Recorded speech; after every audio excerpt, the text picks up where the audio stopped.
नमस्कार मित्रों।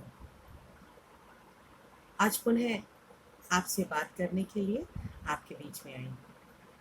जैसा कि आपको याद होगा कि मेरे इस चैनल की शुरुआत मैंने श्रीमद् भगवद गीता के 12 अध्याय के अनुपठन से शुरू की थी।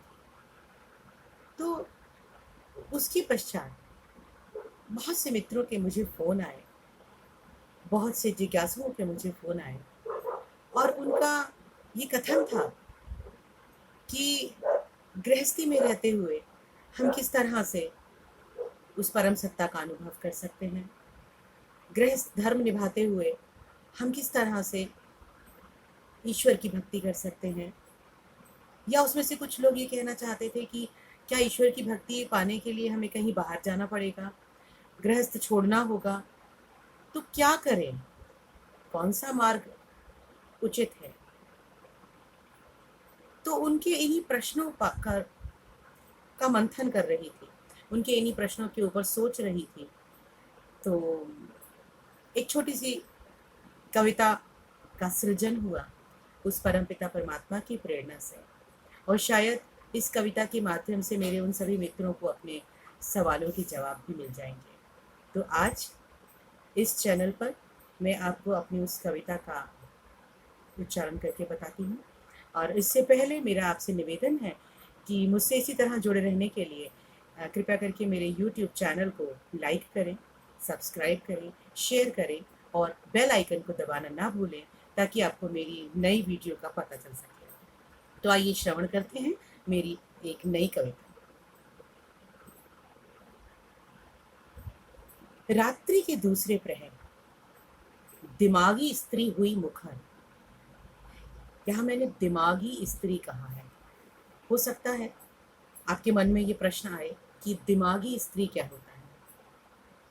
तो मैं आपको बताना चाहती हूँ, आत्मा का कोई लिंग नहीं होता।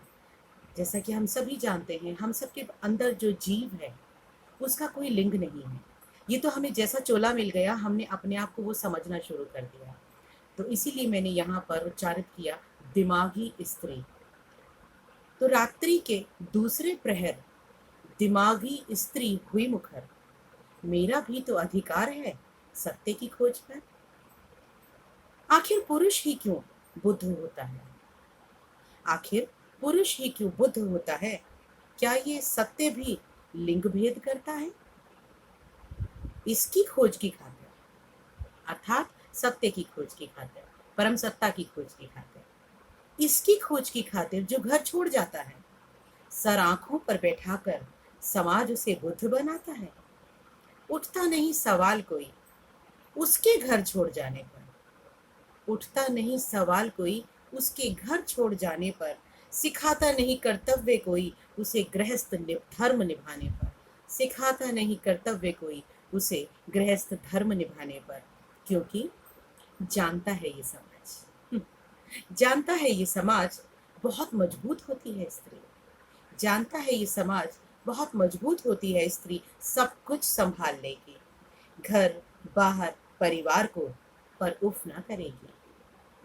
7 फेरे लिए हैं ना तो हर कदम साथ देगी, 7 फेरे लिए हैं ना तो हर कदम साथ देगी, और उसे बुद्ध बनाने की खातिर जीवन अपना होम करेगी, उसे बुद्ध बनाने की खातिर जीवन अपना होम करेगी।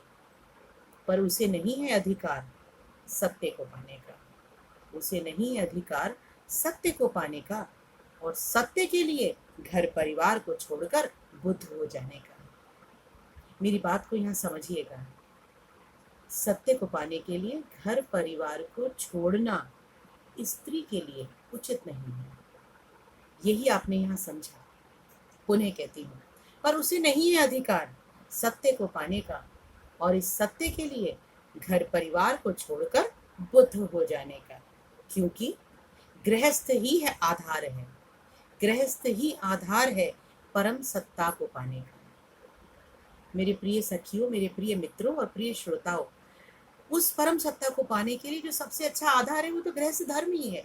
हमारे शास्त्र पुराण कहते हैं कि चारों आश्रमों में से गृहस्थ आश्रम सर्वश्रेष्ठ आश्रम है, क्योंकि गृहस्थ आश्रम पर ही अन्य 3 आश्रमों का पालन पोषण भरण पोषण होता है।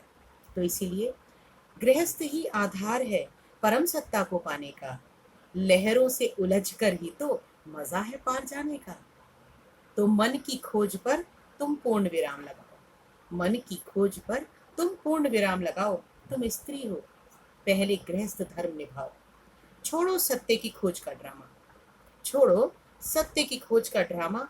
उठो, कपड़ों की तह लगाओ, तुम्हारा सत्य यही गृहस्थ है।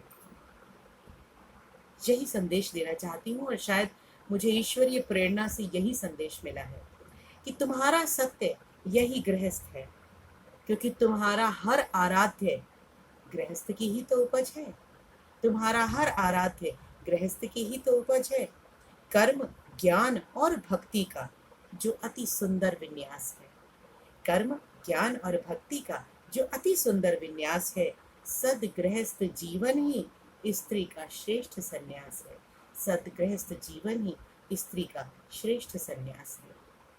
तो इसीलिए आज इस कविता के माध्यम से कम शब्दों में मेरा संदेश आप सभी के लिए ये रहेगा कि गृहस्थ धर्म को निभाते हुए परम सत्ता को बहुत ही खूबसूरती से पाया जाता है। किसी एक पंजाबी के सूफी संत ने कहा था, आज मैं उन्हीं 2 लाइनों के साथ इस वीडियो का समापन करती हूँ। उन्होंने ये कहा, सुख नहीं विच गृहस्थ के, सुख नहीं विच गृहस्थ के, और सुख नहीं छड़ दिया, सुख ताहे विच गृहस्थ के, गुरुआं दे चरनी पे। तो इसीलिए सदगुरु का आश्रय लेते हुए ईश्वर की भक्ति में रमे रहिए और गृहस्थ धर्म का पालन कीजिए, क्योंकि भगवान कृष्ण ने भी भगवत गीता में कहा है, कर्मण्येवाधिकारस्य मा फलेषु कदाचन। कर्म करते रहिए और फल का जो निर्णय है वो उस परम सत्ता पर, भगवान कृष्ण पर छोड़ दीजिए। तो अब आपके साथ आपसे विराम लेती हूँ, आपसे विदा लेती हूँ, और पुनः मिलेंगे अपनी अगली वीडियो में। जय श्री कृष्ण।